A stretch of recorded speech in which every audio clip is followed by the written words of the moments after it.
Thank you, Liam, you funny little alien, you. And thank you, listener, for tuning into the Oracles of James Tyson. It is I, James Tyson. On this episode, I introduce you to my Pacific Northwest buddy, Ron Morehead. He's an author and adventurist, producer of the Sierra Sounds, and has been known for decades for his worldwide research into Bigfoot Sasquatch phenomena, and has captured the vocalizations and the communications between, I was going to say big feats, Bigfoot, in what has been called the Sierra Sounds.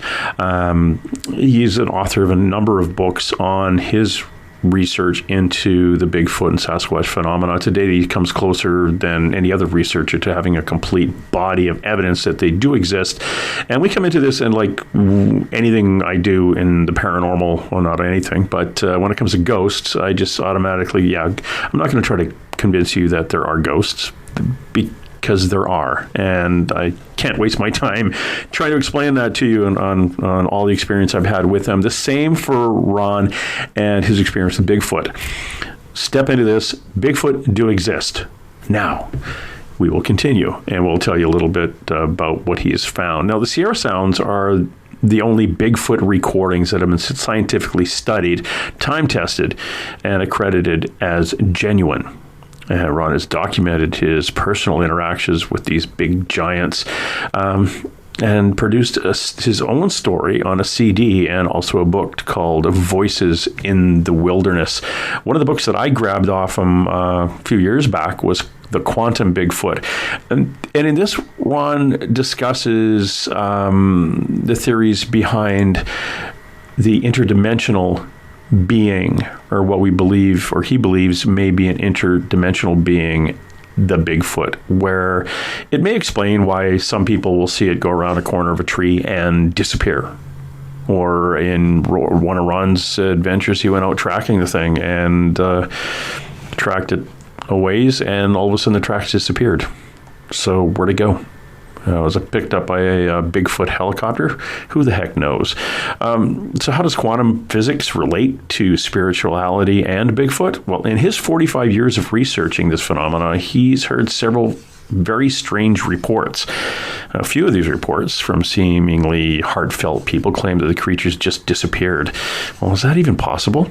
Can the laws of quantum physics actually answer the question? Well, knowing what he knows, he's compelled to delve in and see. And the actual mathematics of quantum physics says there is more going on than what we will see in our own three-dimensional eyes. So we're going to touch a bit about that. No, we're not going to get too carried away into physics, because frankly, I never got carried away into physics. So we're trying not to, we're not going to dumb it down, but we're not going to get heavily into the types of physics that we try to avoid in school. And if you didn't try to avoid physics in school, bless you. Bless your heart, because we need people who are actually way smarter than me and these kind of things. So we are going to talk about that.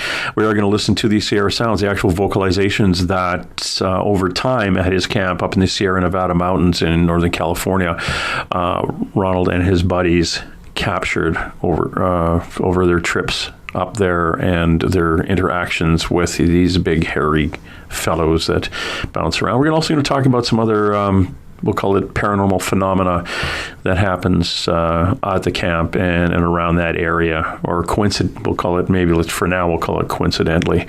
So enjoy. Hello, Ron. How are you doing? Great. James, how are you today? I am well. Thank you very much for dropping by. I've been looking forward to this. Last time I saw you, I bumped into you at the McMinnville UFO Fest. You had a booth going there. And I said, I definitely have to get you on the show. And then life happened, and I ended up touring all over the place down into the southwest U.S., into Arizona and California. And now I'm trying to get back and get in 2020 underway. And I'm glad that you could drop by. Well, thank you. I'm glad to be here. Ron, it'll be fun. In your, looking at your website now, and again, I'll get my listener to head over to the website, ronmorehead.com. You've been doing this a while.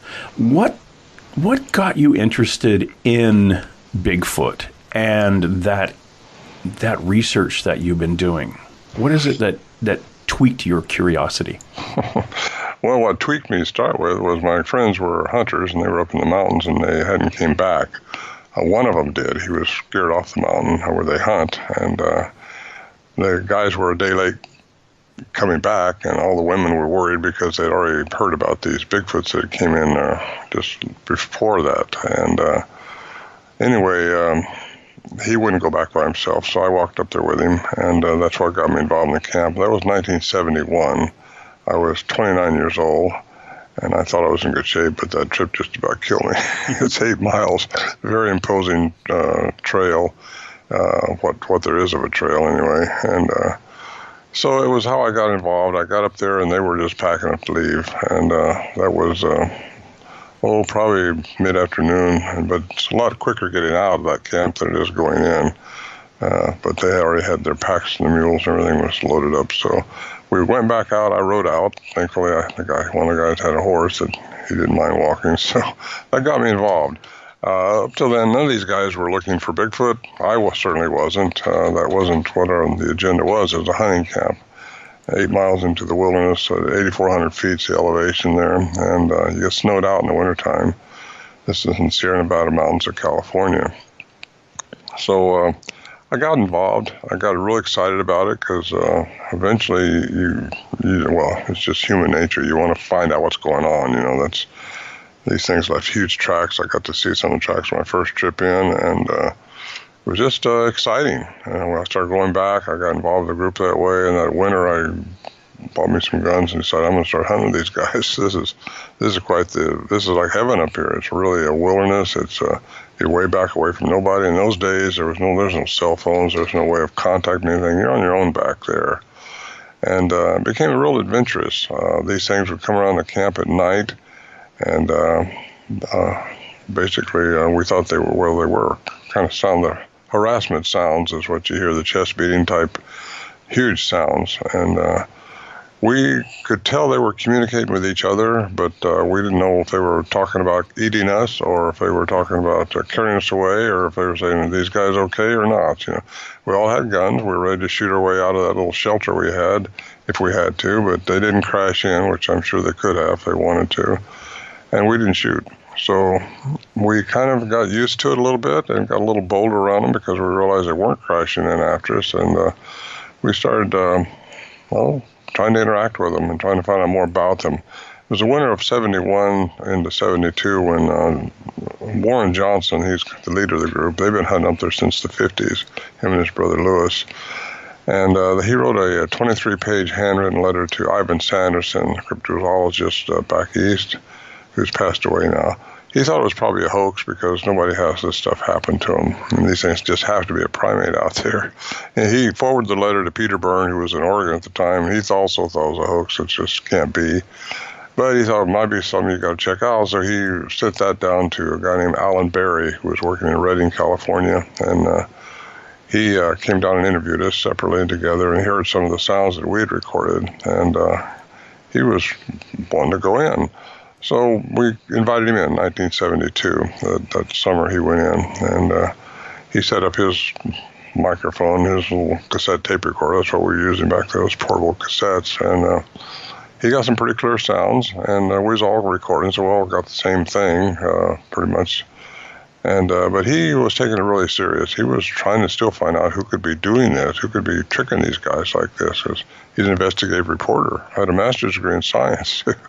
So he was really into trying to figure this out. We didn't know that. We thought he was on our side because we knew they were real. There was nobody messing with us up there in this remote area. And so anyway, he ended up recording some really clear sounds. And those sounds he ended up circulating around trying to find some university, somebody somewhere that would take the subject matter seriously. Because in the 70s, I'll tell you, you said Bigfoot or UFO, you'd get laughed out.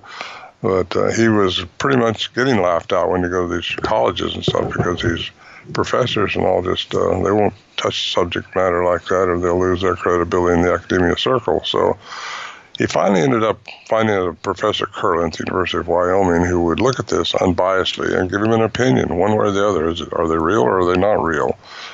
Could they have been pre-recorded or re-recorded? And Dr. Curlin spent a whole year on this, and he determined that they had not been pre-recorded, did not speed it up, they were not slowed down, they were not manipulated in any way. Al Berry had the original cassettes, and that was very important. And so you could tell if anything had been manipulated, and nothing had been. There was no 60-cycle hum in them. Anyway, we got that. That was a huge step towards what he was after, which was credibility.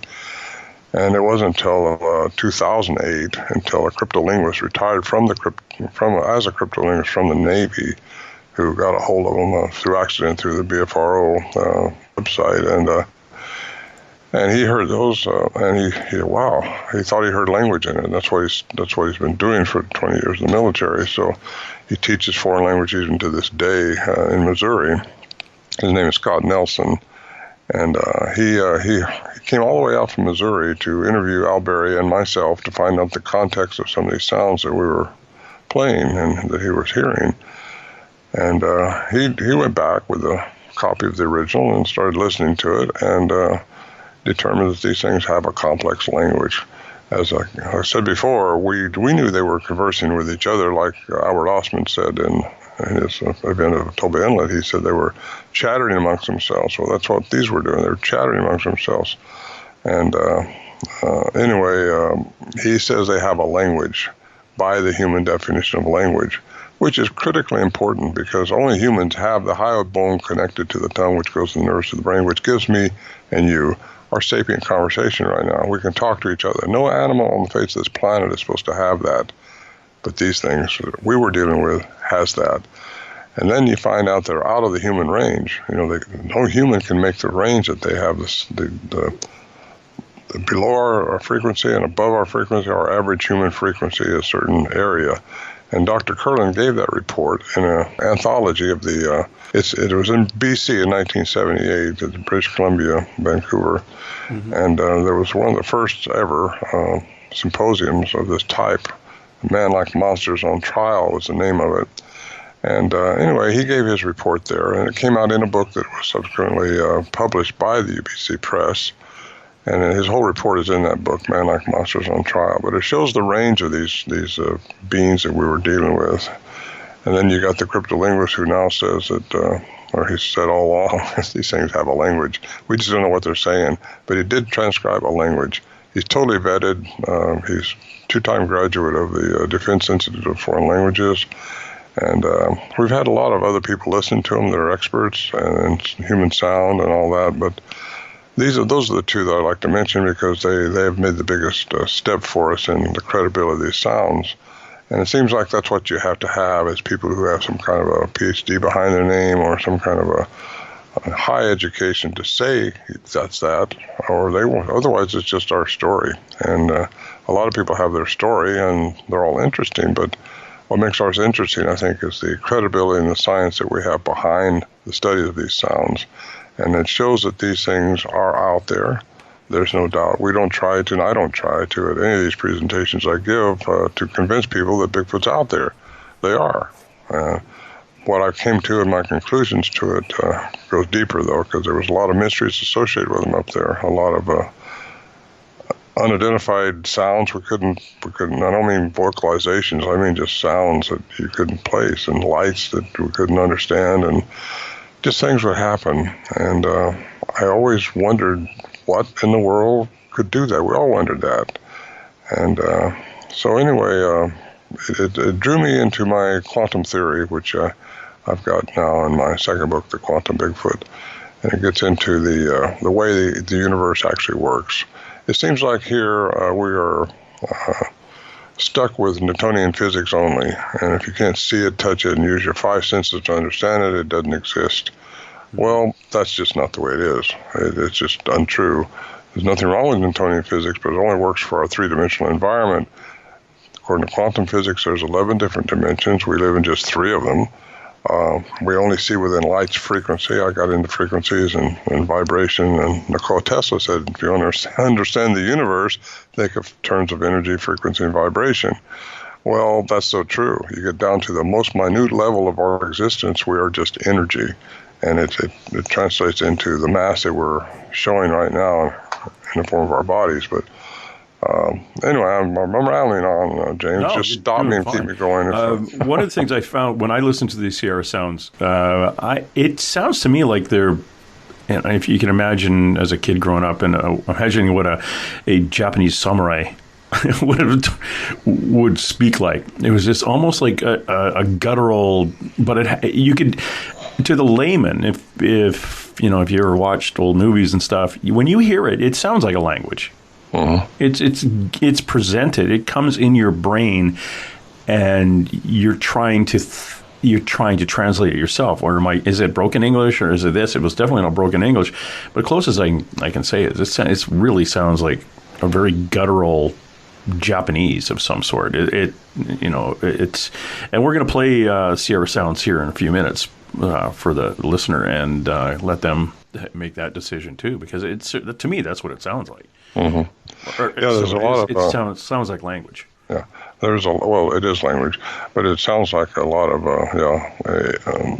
influence from Mongolia area, possibly, because I heard the Mayan language one time, when the actual Mayan language down in Central America, when I was down there doing some research, and this guy who was a Mayan descendant, he kept the language alive, and he started talking to me, and it sounded really much a lot that Asian influence, just like I thought, wow, that sounds like things I've heard at our camp in the Sierras.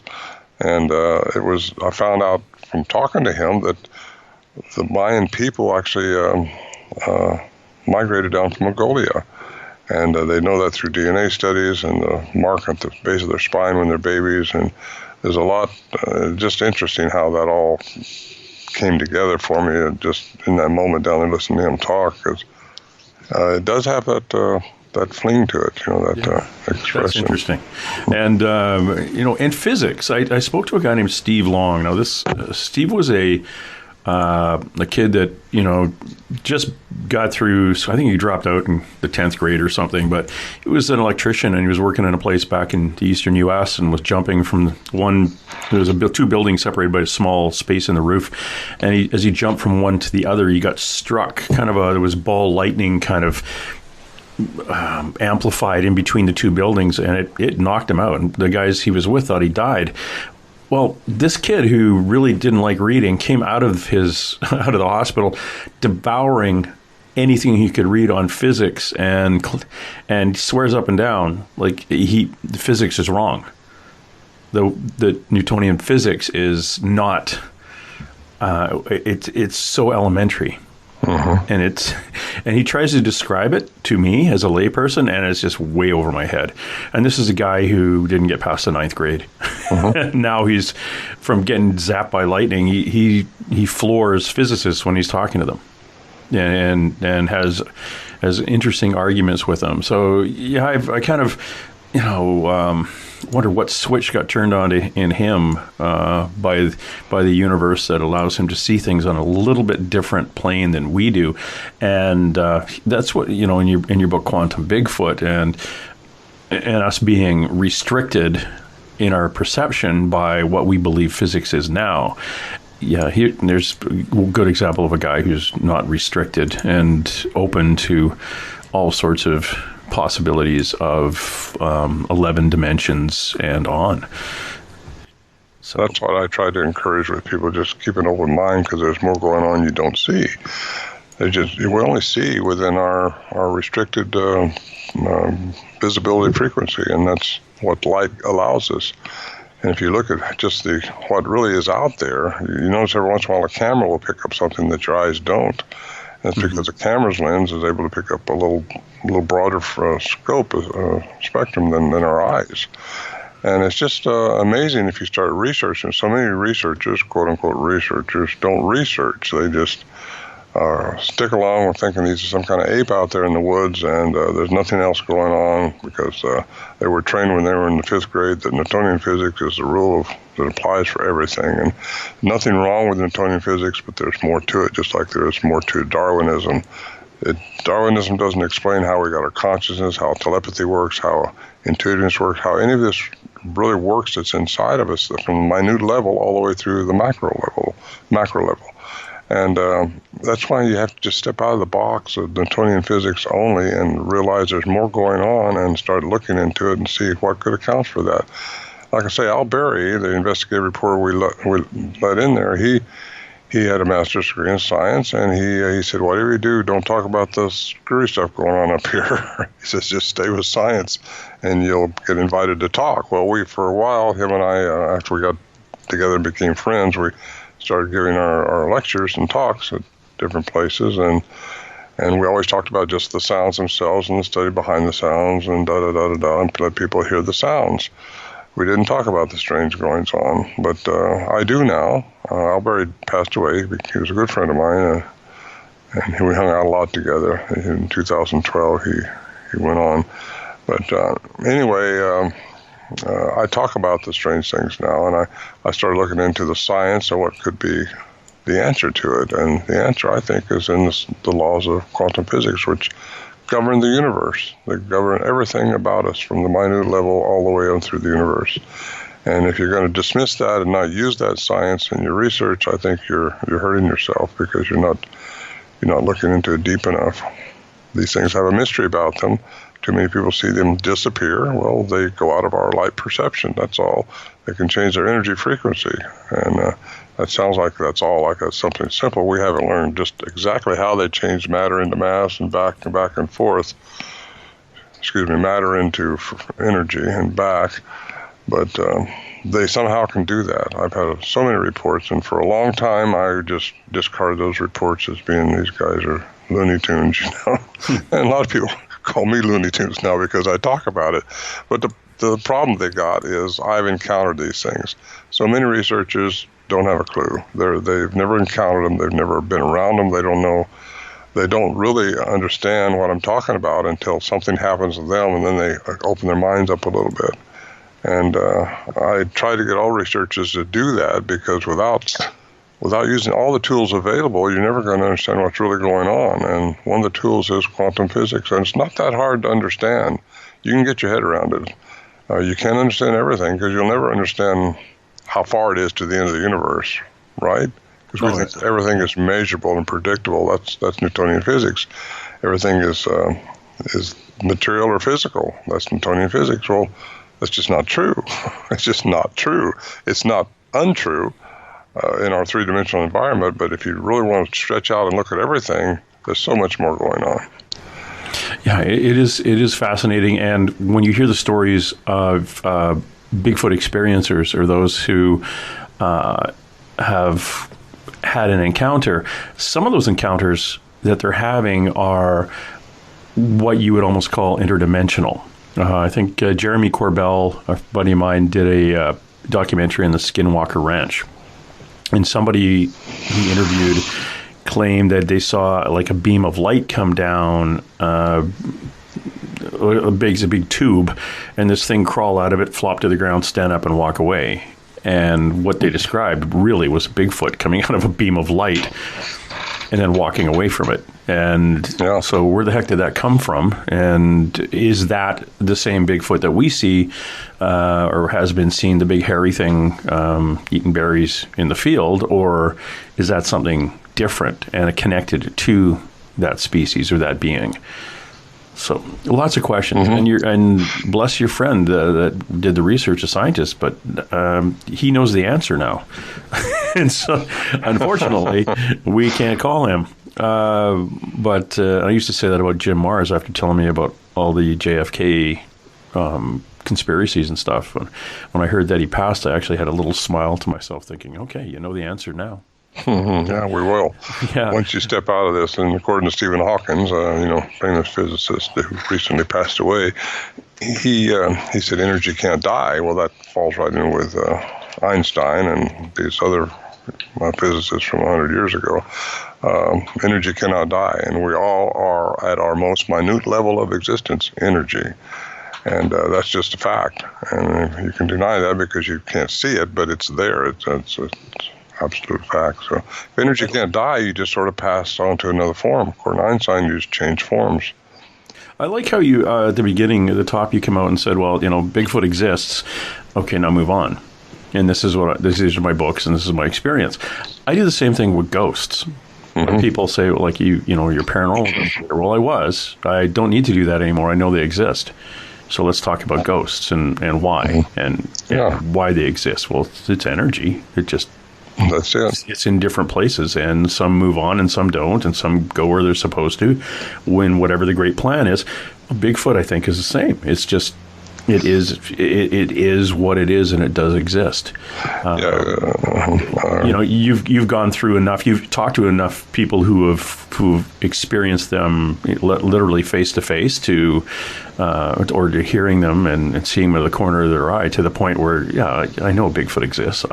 You've experienced them, and it's just moving on. Okay, let's go over the what ifs. Just go. Okay, it exists now. What is it?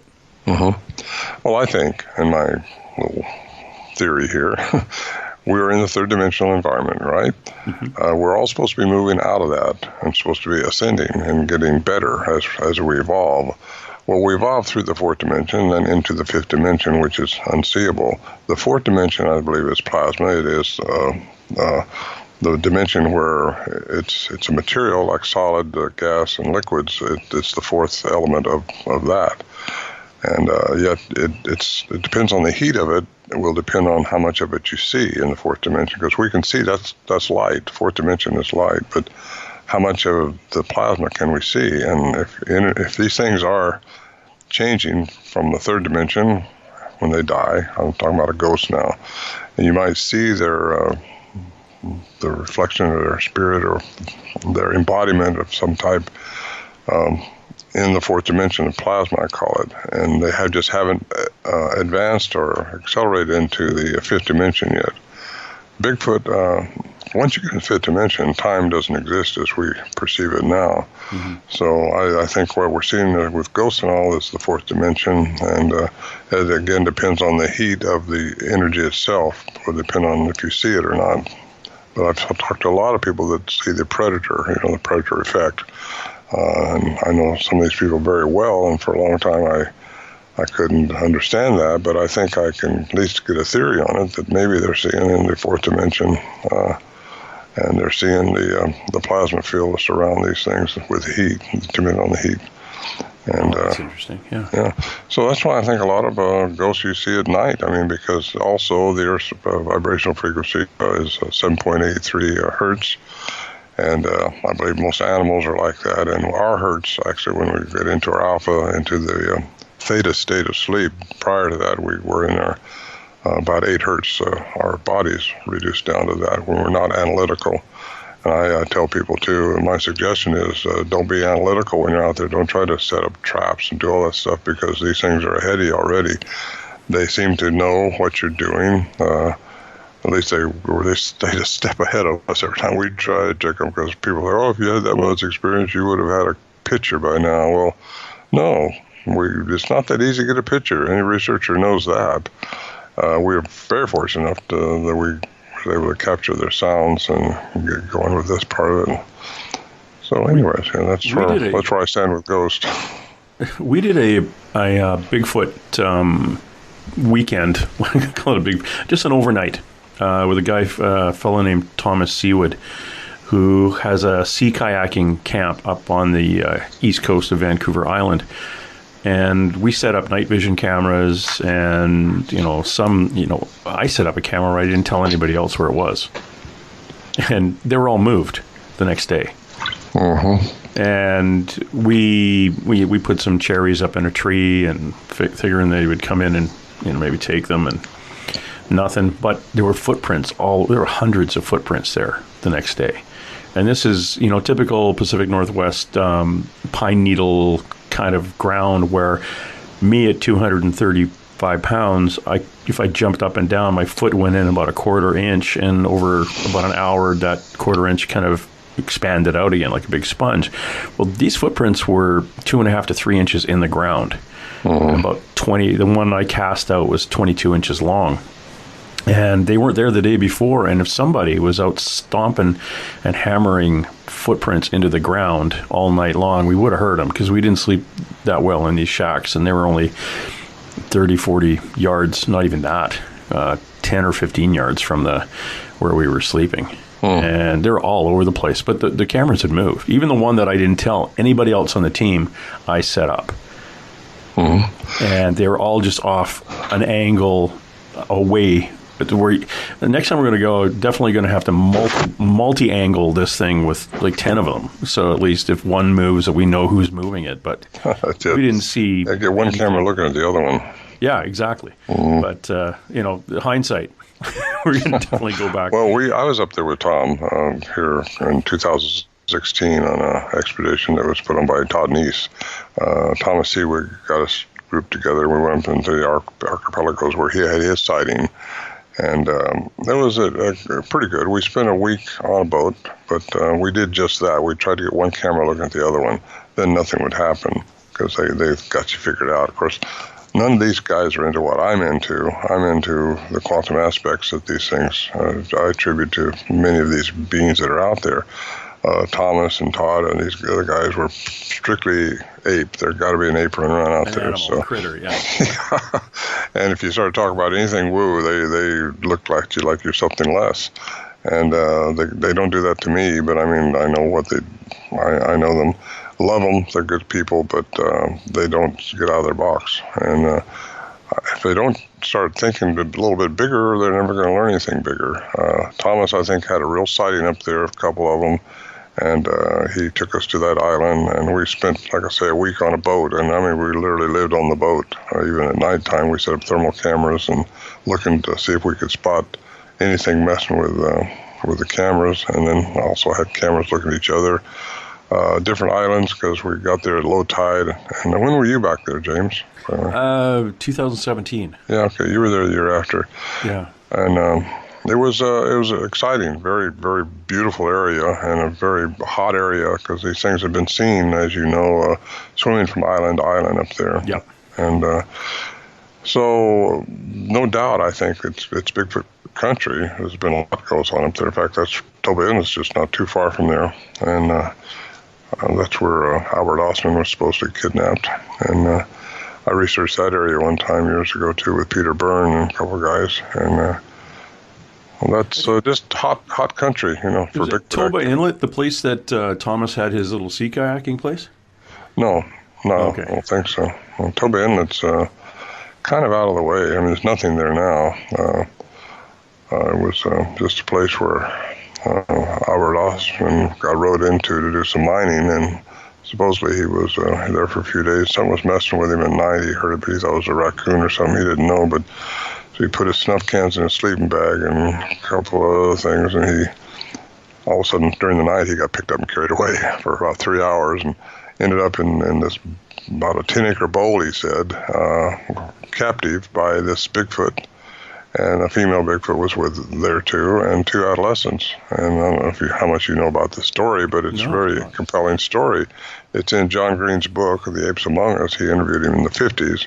This happened to Albert Osman in 1924, so he got interviewed 30 years later, and it's interesting how the story comes. But we researched it pretty thoroughly. We had a helicopter on standby over at Camel River to get dropped into the bowl. How do we have found it? I'm a pilot. I had the plane. I was flying. We were slow flying for 7 hours that day over this whole area, trying to find something that resembled what Albert Osman said he was kept in. Couldn't find it. And we came to the conclusion, we studied it a lot, that he probably wasn't at Toba Inlet. He was in a different inlet. It made more sense to us. And I actually dropped down to 1,000 feet in my airplane just to see if I could see what he said he saw at 1,000 feet when he was camping. And you couldn't see what he said he saw. So I think he was in a different spot. We all agreed to that. I talked to John Green about it a little later on after we'd gone up there, and I said, do you think he could have been mistaken? No, he was in Toba Inlet. He wouldn't give it the time of day to even consider that he might have been somewhere else. But anyway, that's our conclusion, and Peter and I have talked about it a lot. And so, speaking of Peter, he's one of the only ones left. He's 95 and still out there. Jeez, yeah. When you go back to 1922, it wasn't like he was part of a fad back then, like in the late 70s when everybody was out shaking trees and, faking Bigfoot sightings and things like that in the mid-'70s. 1922, that would have been something you probably didn't want to share with people. Well, he turned it in to the courts, to the deputy, did a deposition or whatever it takes there to swear it. And he said he was there for 6 days, so he got to study them quite a bit. That's where you get your information, is from these people that have had an encounter. If you want to believe their encounter, like people should believe me because it happened. I'm just saying that, but we've got evidence that back in those days, you're right, people talked about the monkey man and all that stuff in the mountains, but they didn't have encounters like Osman had, and that was 1924. Actually, the same year that Fred Beck had his incident there at Ape Canyon in Mount St. Helens, where he claims he shot one dead on, and it fell, and they couldn't find the body. So you get mystery after mystery with these things, and first thing you know, you got to work on trying to figure those things out. The incident down at Mount St. Helen, I read a little bit about that. Was that the one where they were throwing rocks at the roof of the cabin? Yes. Yeah, and the guys, he thought he was fearing for his life. It wasn't like he was, I'm going to go shoot one of these things. It was like they were, throwing big rocks down onto the roof of the cabin, which could have, killed somebody or actually knocked a hole in the roof of the cabin. Mm-hmm. Yeah, he actually, they've been encountering them for a couple of years there. In fact, Fred Beck was, to his dying day, he said there's something paranormal about these things. They're not like we are. It's because they were following the tracks in the snow one time, this is the report I got, and the tracks stopped. You hear this a lot, and people will just discard the whole account because the track stopped. Well, if you change mass into energy, we're getting into physics again. You change mass into energy, it has no weight to it. These things weigh a lot. I followed a trackway, and it just stopped up there in the mountains of the Sierras. And these things, like you say, were a couple inches deep. We couldn't even make a print in that dirt. Ground, I should say. It was hard. But it was right after my daughter had a sighting, and we found the trackway, and the trackway just abruptly stopped. I looked in the trees. I looked for boulders I could have jumped to. I looked for wherever it could have went, and it was just a mystery. I got a picture of that in my book, too. When Scott Nelson was there, him and I were having a little venture with the horses and all. So anyway, that whole cross, like the interdimensional being, and I know I touched on this really briefly with you earlier off air, but we had an opportunity to talk to a psychic who had literally an ET come through, like most of the psychics around the world did back in 2014 to 2015. And I said, well, does Bigfoot exist? And the word came back, yeah, he exists. And we talked about a being called an Echo, E-K-K-O is what he said, how it was spelled.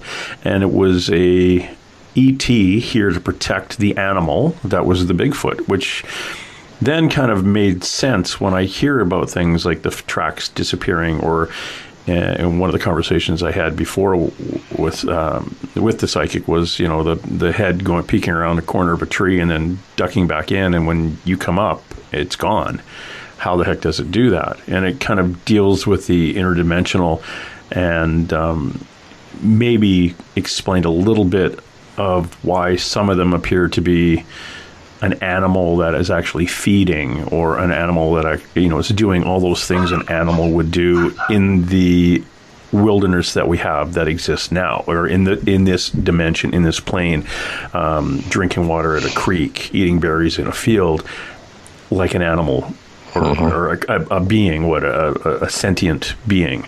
And then it also explained why the woo-woo side of things kind of happen when it disappears around a corner and you'll never see it again, or the footprints just, the footprints have taken you away and into a different direction, and when you're far enough away, they stop. Meanwhile, the real ones, or the quote-unquote real ones, are booking it out the other way. But who knows? Who knows? Exactly. None of us really know. I hear these people say about experts, and I've been called an expert, but I don't feel like I'm an expert. I just know I've been studying for 50 years, so since we encountered them, and we're still encountering things. I was up there in 2018 with David Paulides doing a filming, and that's on that the hunted missing 411, I think it is. And he's got about 15-minute section in there on the Sierra Camp and the trip in and that. And anyway, we talked about the enigmas associated with that camp. And 2 years before, in 2016, is when my wife and I were up there, and we were in this little tent. And we wasn't asleep yet, so I seen this rod of light going by. And that's weird. And he does a really good reproduction of what I told him. His cameraman did. And they reproduced this light going through the trees. It's a bolt. It was a rod of light. I tell people it's like a Star Wars saber, one of those things you swing around. And but it was glowing, going right between the trees. And there's no explanation for that other than it was a unidentified flying object. Slow. We watched it for several seconds till it went out of sight. But you don't know. When those things happen, nothing surprises me up there. Actually, nothing surprises me all anywhere anymore. There's so much going on we don't see. You just try to understand it, and that's it. Because you may never solve the mystery of Bigfoot, but you can understand it a little bit, I think. And that's what I try to do. So. Experts are supposed to know everything about everything about a certain subject, I should say, and nobody knows everything about these things. What I do subscribe to, what I do really come out with now, I think there's different types of them, different ones. And I don't mean just like a Mexican to a black man or to a white man or to a Canadian or to a Afghan or whoever. I don't mean that type. We're all still humans. I'm talking about different genomes. And I'm thinking because eons and eons have passed, and I think aliens have infiltrated this earth for eons and for thousands of years, and different ones have manipulated the DNA of different animals, and including primates, including humans. There's a whole abduction program, I think, going on too, with people who claim they've been kidnapped, and then they come back and they've got an implant in them. And Dr. Lear down in Southern California, who just passed away too, by the way. These people are dying. Why are we laughing? Yeah, but they're more of a... Well, it's just, you never die. You just never die. You pass on. Yeah. I've got to say that.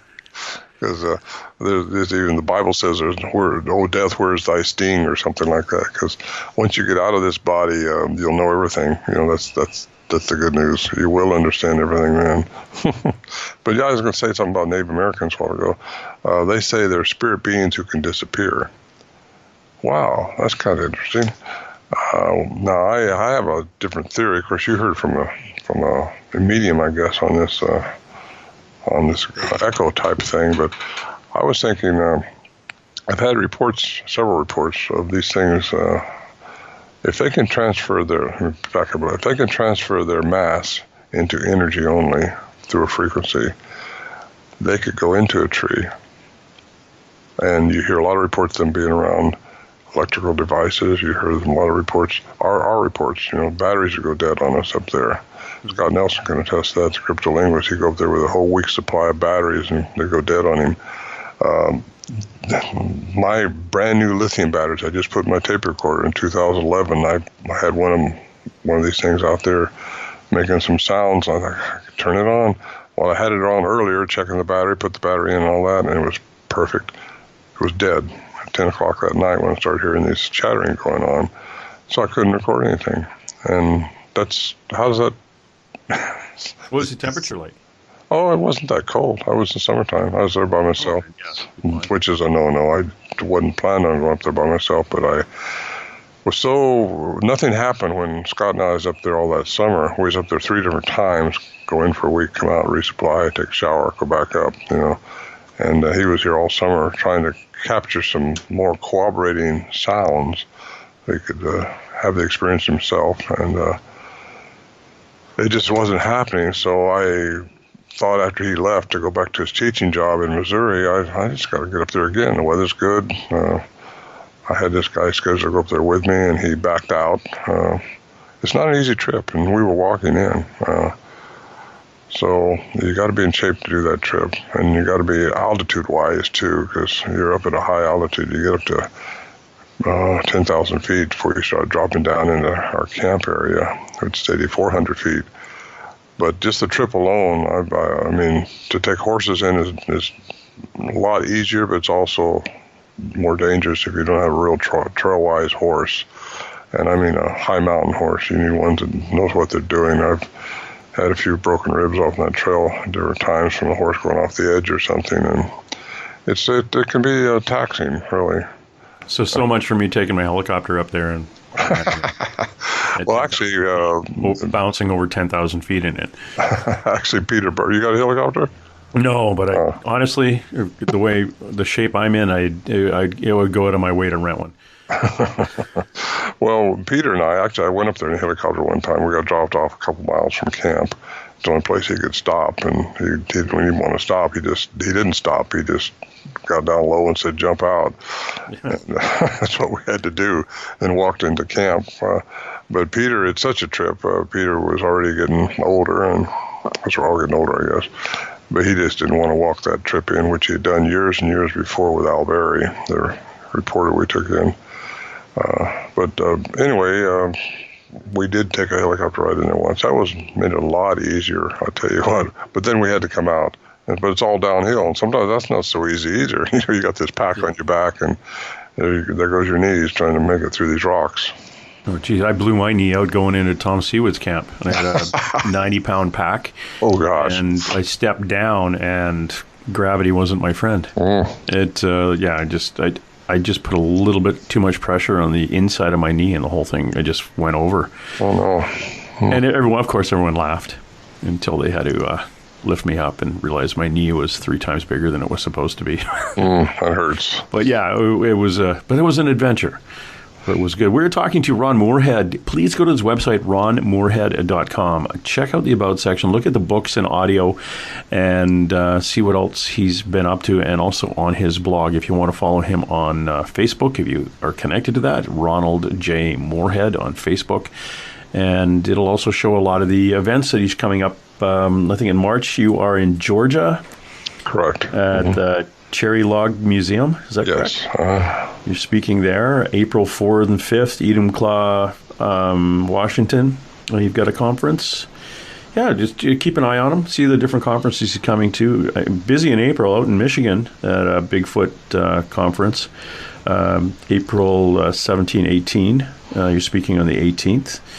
And bouncing around. A lot in Washington State. I think I'm going to come down to one of the ones in Washington there and harass you. Well, you should come down to the one May 2nd. I got one going over here at the in Kingston, Washington, just across from Seattle. And it's at the Point Casino Lodge. And I'm introducing now in my program, because I do talk to MUFON groups, because I believe in the alien connection now with these entities. And I kind of put the dots together in a hopefully coherent way so people can understand where I'm coming from with this. And that's on May 2nd at the Point Casino. And you ought to trip on down here and see that one. That's gonna be full, I think. I would, but I've got a table in Virginia City. Oh, really? Good for you. At Paracon there. A ghost thing in Virginia City, Nevada. Cool. And then the next weekend I'm in Tombstone, Arizona, and then possibly Contact in the Desert, but I haven't confirmed that yet. But I'd love to. If I end up not going to Nevada, then definitely I'll be coming down. I'd rather drive the 3.5 hour or 3 hours down to your event in Washington State than the 14-hour drive to Nevada. And at least I could probably come home on the same day if I go see yours. Good. And again, people, you want to check to see what Ronald's doing. Ronald J. Morehead on Facebook and ronmorehead.com. By the way, that last name is spelled with one O, Morehead. Everybody wants to put 2 O's in there. Oh, yeah. Sometimes I'll say Morehead, but it's actually Morehead. Yeah. Like Morehead. It's fascinating. You've led a very, very interesting life, and it's not over yet, young man. So quit saying you're old. Did I say that? Yeah. I know. You keep inferring, I'm too old to be climbing that. Yeah, maybe you're... this whole Sierra camp could be a little bit closer and a little bit easier to access, but at least you've been there. So I flew over it after the fires in 2018. There's a lot of fires in California. I think 17 forest fires going on. Jeez, yeah. The whole area where we were caught on fire. So we got out just a week or two before it all was encapsulated with fires. I did fly over to in a little plane afterwards, and it looked like there were several acres right where our camp is where the big trees hadn't burnt down. So, like Joe Hauser, my friend at Montana Vortex, he said sometimes he's a wildlife biologist. Sometimes the fire would just underburn, and it looks like that may have happened up there because there's still some trees. So, kind of interesting to hear somebody go up there and give a report on it. There was some. I don't know if you heard about this. It was just thinking about the fires and disasters and things. I was thinking back to a conversation I overheard at the International Bigfoot Conference down in Kennewick, Washington, a couple of years ago. And there was some fellas talking about the Mount St. Helen eruption and a logging crew that came in to start clearing basically a creek that had turned into a raging river because of all the logs jammed up against it. And these guys would come in and clear out all the logs, and they were finding bits and pieces of animal, and one of the pieces of animal they thought was a bear actually was a long arm with a hand on it. Did you hear anything about that? I've heard a lot of stories about that. That's not that specific, but just they've carried bodies off of it, and you don't know what's being made up and what's real unless you. Government, I think, hides a lot of stuff because they don't want us to know about this. And that's what I was going to get into, because this fellow was managing a little local tavern/restaurant not too far from the location. So these workers would come in there for a beer after work and tell them about all the bits and pieces of bodies they were finding, and swore up and down it was Bigfoot. And then the Air Force showed up and took custody of the body parts, put a guard on them, and eventually when they thought they got everything they needed to get, they wrapped them all up and took them out of town. And one of the fellas, this is your over a beer story, but he said that the vehicle showed up one day and it had a Bigfoot type animal in it, actually talking to somebody in the Air Force, and they were driving up to check on some quote unquote Bigfoot that lived in the area. They were double checking to see if they were okay or not. So that was kind of interesting. If that was all true, then yeah, the government was in there trying to make sure no bits and pieces went anywhere. And again, is the Bigfoot the guy in the Air Force was talking to was an ET, right? And communicating that way and checking on the other ones and trying to help them out. So. Yeah, it was. Well, I have hardly any doubt. I'm 99% sure the government knows about these things, and it could be because of what I'm suggesting, that they have an alien component to them. And I think there's a hybridization program going on with different types of aliens to enjoy this Earth, which I think is the cream of the crop of the solar system, and it's got everything any species needs just about, except an alien may not be able to survive in it if they're used to a different planet. So they're trying to probably acclimate their species into this environment, and it could be because we're fixing to kill ourselves with all our destruction and stuff that's going on. They need somebody needs to survive this, and it'll probably be Bigfoot if anybody does. They know how. And that's kind of what we, Joanna Banka, the psychic, and I were talking about, was the reason the ET, the Echo, was here protecting the animal, was that animal is actually our base DNA, and if anything happened to the rest of the humans here, aliens would come back and repopulate, mixing with that base DNA again, like they did. My DNA on my father's side was traced back years ago when DNA was a little different than it is now on Ancestry.com, when it actually showed you 30,000, 40,000 years ago. Some people's DNA goes back 70,000 years. Mine went 30,000 years, originating somewhere around where the Suez Canal is now, and then went up over top of Europe and around, and on a 30,000-year walk to the northern part of England, and then on a boat to Canada, on my dad's side. But 30,000 years wasn't that long ago. So where was it before that? Does DNA just appear, or good question. Something, or is it a product of two different DNAs. So, or two. What I find unique interesting about what you're saying is the nuclear DNA, which is the male counterpart, is really difficult to extract. Most of the history they do on you is through the mitochondrial DNA, which is the maternal side. Yeah. It takes the female over because that's who produces life, really, for this, for us. And so it should take you back, and I don't, there had to have been a pretty thorough DNA to get the nuclear DNA part of it, and it's a very expensive thing to do. It was, yeah. Yeah, that's where, like, these geneticists, there's two different geneticists, Melba Ketchum being one, and a lot of people have heard that name. And then another, Balmain, who is out of France, she's a geneticist who came up with pretty much identical to what Melba Ketchum came up with, and that's the mitochondrial DNA. The maternal side is mostly human. It's the nuclear DNA, which they have a problem with. They can't seem to locate it in the gene bank. And that's the same thing that supposedly National Geographic sponsored the whole deal up into the Himalayas at 17,000 feet. And they extracted eDNA, which is environmental DNA, out of a track up there that looked like it was probably a Yeti track. It was a five-toed print walking in the snowy ice. And they was able to extract some DNA from that. And 2 years later, she gave a report. I seen the report prior to it being made public because I know the people in Bhutan a little bit and got privy to it. And she's the one. She said in that it was the mitochondrial DNA was 99% human. It's the nuclear DNA, the male counterpart, that's the puzzle because they don't have it. They can't compare it to anything. That's just about what Melba Ketchum came up with. However, in her official report, I couldn't read anything about that because she would have been probably booed out of the academia society if she'd said that. It's like Melba Ketchum got booed out of hers, It's just wrong because these people won't consider anything. It's out of their paradigm. Their paradigm seems to think that these things have to be an ape out there somewhere. Yeah, very smart ape, but an ape. And, I got to think that some of them might be rather hominid, just evolved right up through the chain, just like a troglodyte.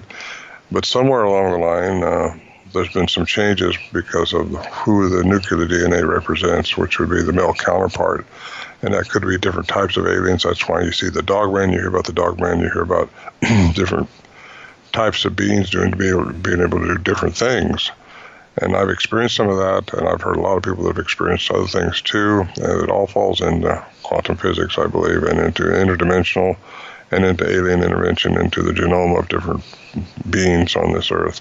And I think it's to acclimate their species to this climate because they see us, if we don't change our ways, we're going to blow ourselves up here one of these days. Yeah, pretty much.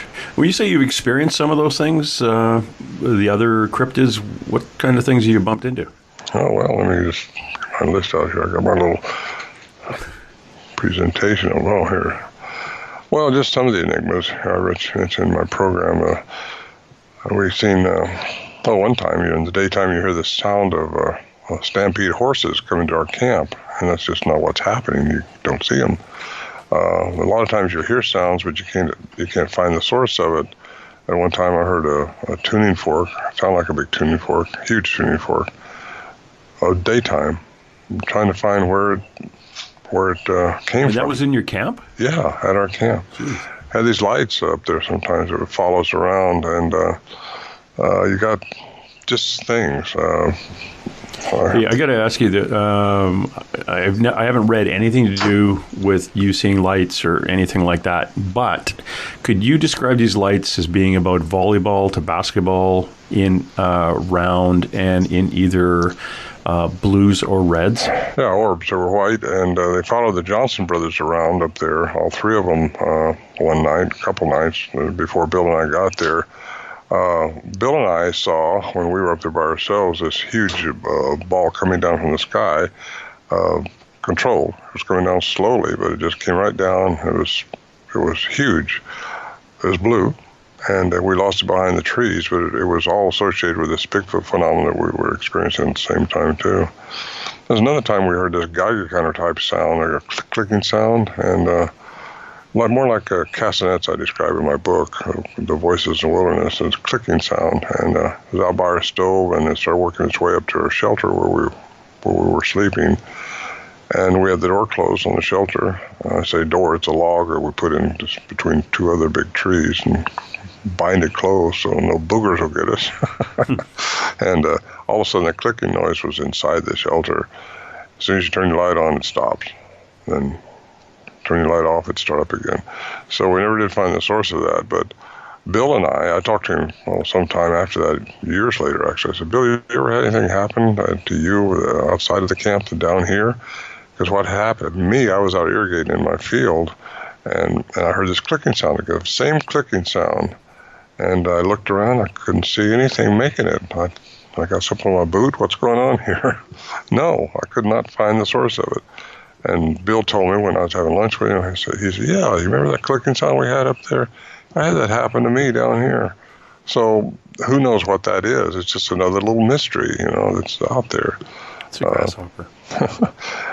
But these things are intelligent. They got something that we're underestimating. If you're not careful, you'll underestimate it completely, like we did in the 70s, where you just underestimate what we're dealing with.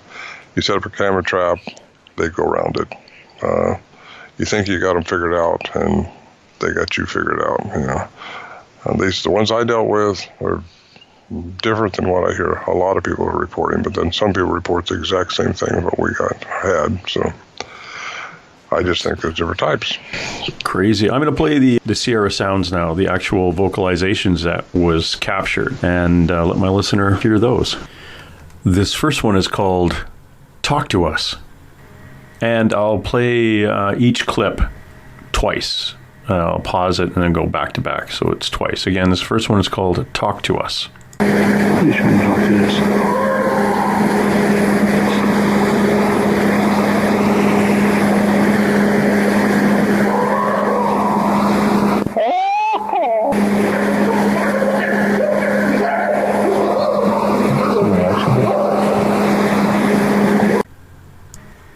And again. Please try and talk to us.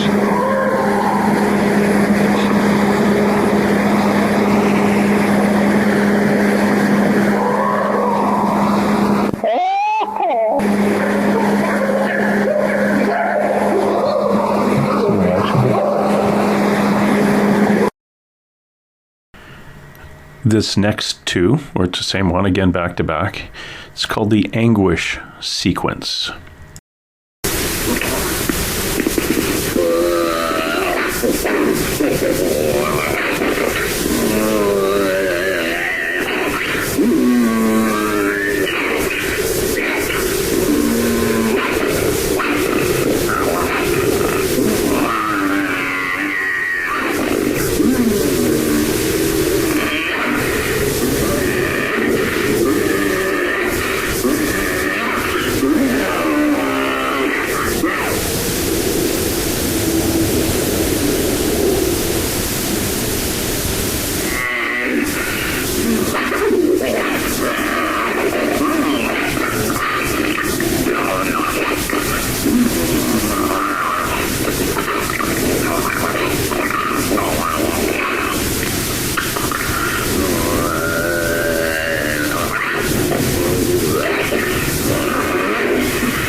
And again.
Ron's next recording here, he's titled Appella Question.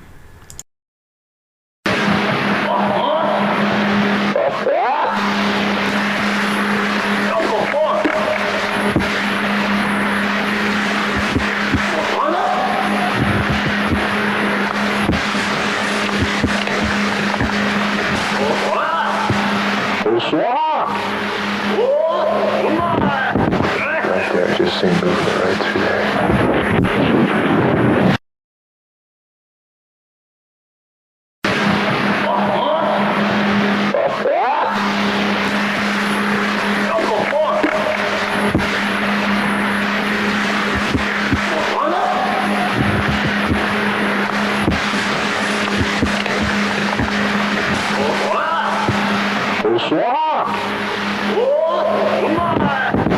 Right there, just seen movement right through there.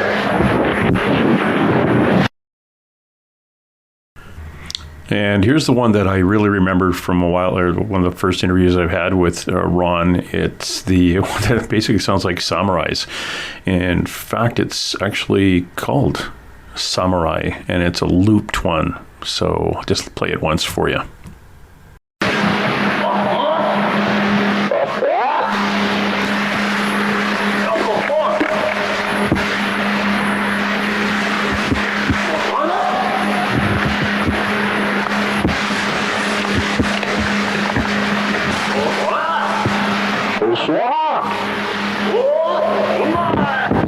Right there, just seen movement right through there. And you can see how it kind of reminds you of like an old samurai movie or something Japanese-ish. And definitely a language. Well, you know, as much as I can tell, being a human being listening to that type of vocalization, it sure sounds like a language, doesn't it? This next one I'll play twice. It is called a whistle interaction.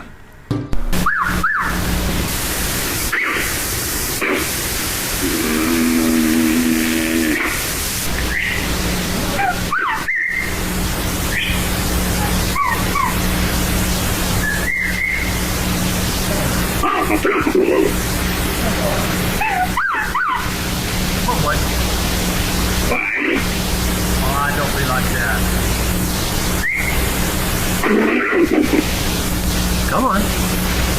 You're not very sociable tonight now. Come on down. Okay, I'll go back in.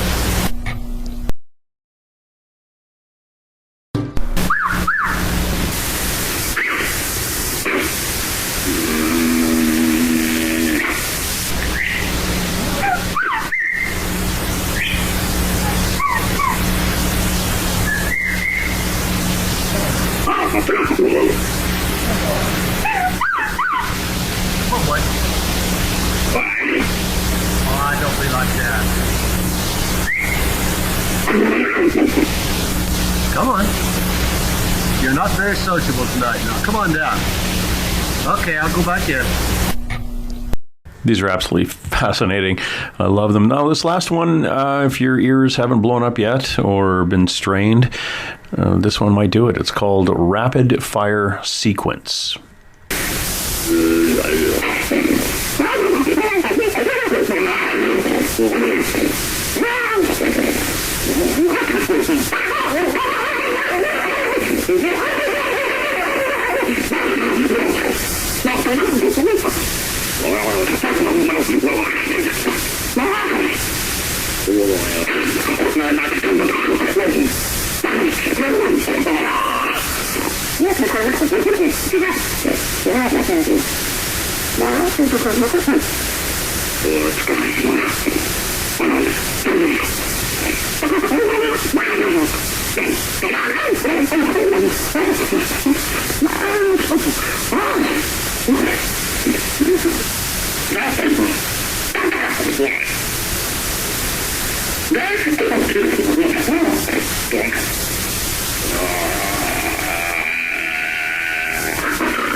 And one more time.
Okay, Ron, those are fantastic. Might offer too that we all were recording all the time, so we literally got hours of these different types of sounds. But okay. I've produced Alberry sounds, the very clear ones, on a CD, narrated by Jonathan Frakes. That's on my website too, ronmorehead.com.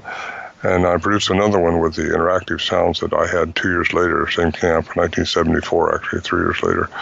And that's when I was out. We were outside the shelter, and they were messing around with us, and the whole bit about this in my book. But it's a long story, so I won't get into it. But I was interacting with them, yelling back at them, and they were yelling at me, and quite exciting evening. That's the night I got to see one, and that's been a long time coming because they're very stealthy. What did it look like? Well, I didn't see it straight on face. I seen it going to the samurai cry is what it's been coined as. And he was coming from behind me down to where there was two other ones, a little one and a big one. And Bill had seen those down there behind the rocks down by the creek. And I seen this thing streaking down towards them. And I think the little one, from the sounds we recorded, was getting bold. And I think the adults were trying to keep him back or something. That's just the sense I get. I don't know that. But you hear him do a little squeaky cut noises, and him go coming down on it sound. Then here comes this big one coming down that way, like, keep Junior in line, Mom. Yeah, don't talk to the humans. Yeah. Shut that kid up. He'll end up saying something in English, and he'll throw us all. Then they're all going to know who we are. Well, they can speak in our frequency.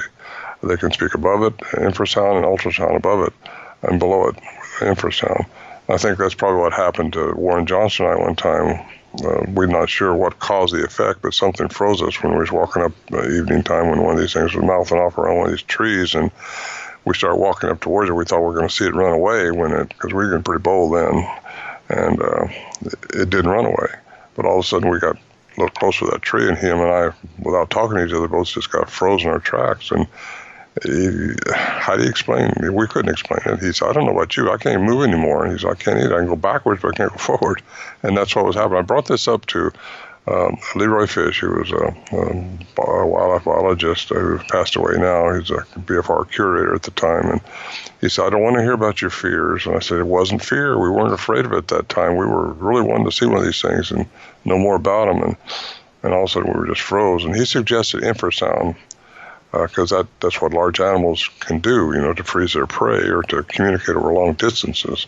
Elephants would do that, and tigers would do it, large tigers, giraffes do it.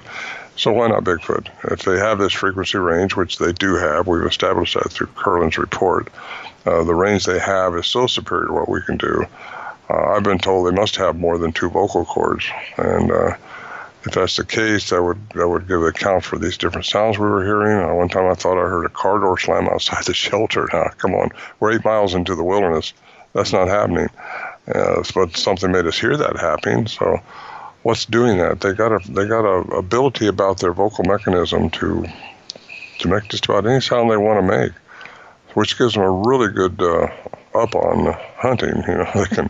Oh yeah. I've heard them call coyotes, and you hear coyotes, a bunch of coyotes answering, and anyway, that's probably how they hunt too. Or, they could also use that as, oh crap, he heard me in the bush here. I'll think I'll make a sound like a rabbit or a coyote or a bear. Yeah, what gives them away, James, is their amplitude. Their sound is so huge. So loud. Yeah.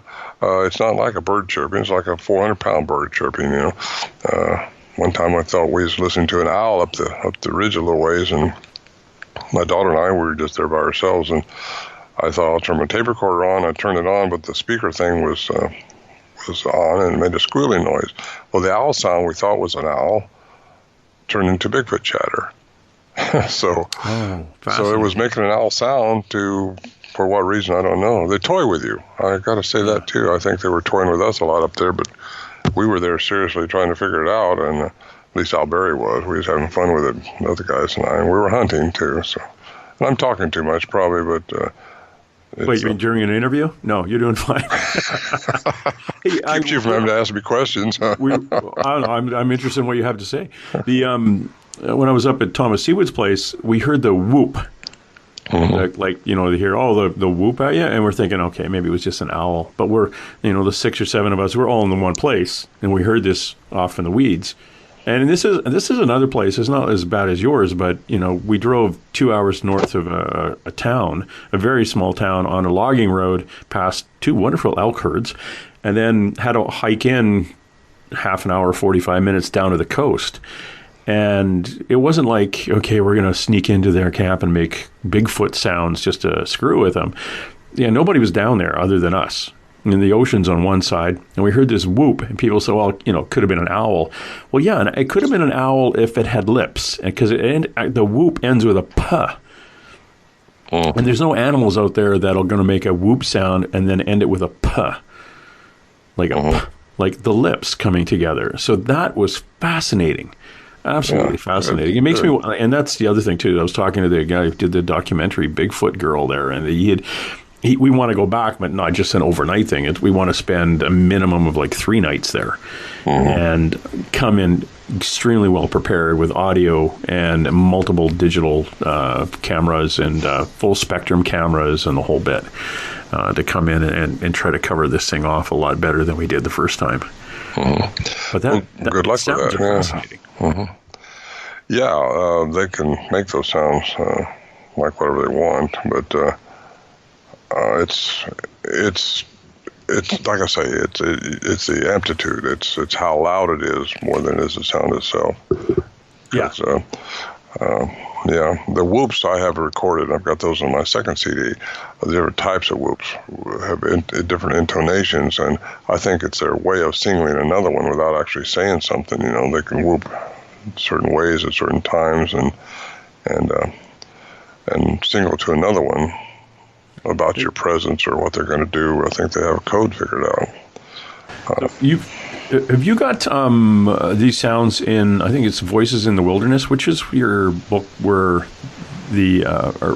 hold on, you have an audio book, I think. Well, I've got to do an audio book. That's, no, what I have is the Voices in the Wilderness comes with a download of the sounds. So when I get to the context of the sounds, you can hear the sound. I used to send out a CD with it. I don't do that any longer because I have it fulfilled now by a fulfillment company, and they won't pack a CD in it. So I have to just provide the download in it. But I've reduced the price too, so it's better. I sell a lot of those still, and my quantum book is really going over good because it answers so many questions for so many people, and unfortunately so many people who are stuck in a paradigm won't get past the first chapter because there's no, he can't be right. But if they just again open their minds, and you got to come into this open-minded. It's anytime ever since in 2012 when I started snooping around the whole paranormal field and working on a paranormal team, getting your head over what you perceive is reality is the hard part. But once you've done that, things not only open up, but you start seeing and hearing a lot more. Once I think it's almost like we put a mental block in walking into these things. It can't happen. Your brain has a way of your brain has a way of filling in holes and filling in spots. It's called confabulation. And you can only fill it with things that you know about in your brain. And until you get new information in there, you won't ever fill it with anything else until you get the information. So it's called confabulation. So a lot of times you'll see something and your brain will confabulate what it has to be. And that's just the way our brain works. So you're onto it there. Just, Thomas will, the man's full of history, as you know. He's full of lots. You got to put the history out. He's okay. He's looking for an ape in the woods, and unfortunately, I think he's got to step up a little bit. Just think a little bit more. Could it be something more? Because they haven't found one. There's been no bones. There's been no body. There's really no hard evidence that this Newtonian physics has to have to establish their existence to science. And I don't know that science will ever get that answer if these things are what I'm suggesting, which is hybrid and alien, able to be interdimensional. Yeah. And then my idea is like they could be critter and they could be protected by aliens who also clean up after them. Mm-hmm. But could be. Who knows? And again, well, I think there's a good merit to what you just said. Yeah, it's fascinating, and I really appreciate all the work. 45 plus years you've put into this. It's beyond just an interest to you. It's like most of us poking around this. Every time you get what you think is an answer, it leads to 100 more questions. Yeah, I've been at it a while. I'm one of the old timers, but it's been a lot of fun. That's what I do now. That's all I do. I retired from business several years ago, and so I've been around. I've been in South America a couple times with short expeditions. I've been into Nepal, Russia, Siberia, just searching for answers to what all these things that are reported worldwide may have in common. And the elongated skulls down in Peru is what I was studying down there with these scientists, and seeing if they had any connection to the sagittal crest that's so often reported on Bigfoot up here. And it seems like they do. The Incas had stories of warring with the Maya and the Aztec in Central America. Then you got them telling stories about warring with giants in the north, which puts it into up here. And then you got the Lovelock Caves where the Paiutes supposedly warred with 8-foot red-haired giants that were cannibalistic. And you've got minaret skull. You've got so many things that people just need to start studying. That's what I've done, and that's what I suggest anybody do, and it'll just open your mind up a little bit. And if anyone wants to get a hold of your book, just go to your website, ronmorehead.com. Yes. And click on books and audio down to all products, and it'll show you the books, The Quantum Bigfoot, Voices in the Wilderness, one in color and one in black and white. Mm-hmm. Get the color for the one in black and white. Those are colorable. Yeah, I send out the color ones from my home here because most people buy the cheaper one because it's the only one on Amazon. There's the less expensive one because I don't put a CD in it, but you do get to download sounds on both of them. So anyway, it's been quite a relief for me to get someone to fulfill those for me instead of me having to package them up every day. Yeah. Even though for every dollar Amazon charges, you get 10 cents or something. Oh, it's terrible. But at least my whole idea of this thing is I've been pretty well off most of my life as far as being able to travel and do different things. So it's not the money that I've ever been after with this, even though now I feel like, I need to get something back from it, from my work that I've put into this, because I spent a fortune chasing this mountain gorilla, or what you want to call it. Mm-hmm. And so I do make a little bit on the books, even though Amazon sells them for me and packages and sends them out. But it's the information out, and that's what I want. Because if you don't do anything else at your life, you want it to count for something and mean something. And we're not going to live forever, but I'm getting older. I'm 77 now, and still enjoying life. But it's... Heck, you just got married, didn't you? Oh, I've been with this lady for 6 years now. Yeah. Oh, okay. Not like got her at 71. What the heck? No problem. Yeah, you're in the good life right now. I'm going to make sure that everyone gets a link to your website when I post the show. And I really got to thank you for taking the time today and dropping by and saying hello. Well, thanks for asking me. I appreciate it. It's a lot of fun. Thank you, Ron. Ron Morehead. Please go to his website, ronmorehead.com, or bounce over to Facebook. If you have Facebook, Ronald J. Morehead. That's Morehead. Thanks again, Ron. Thank you, Jay. And hey! Let's be careful out there. Run through the hay.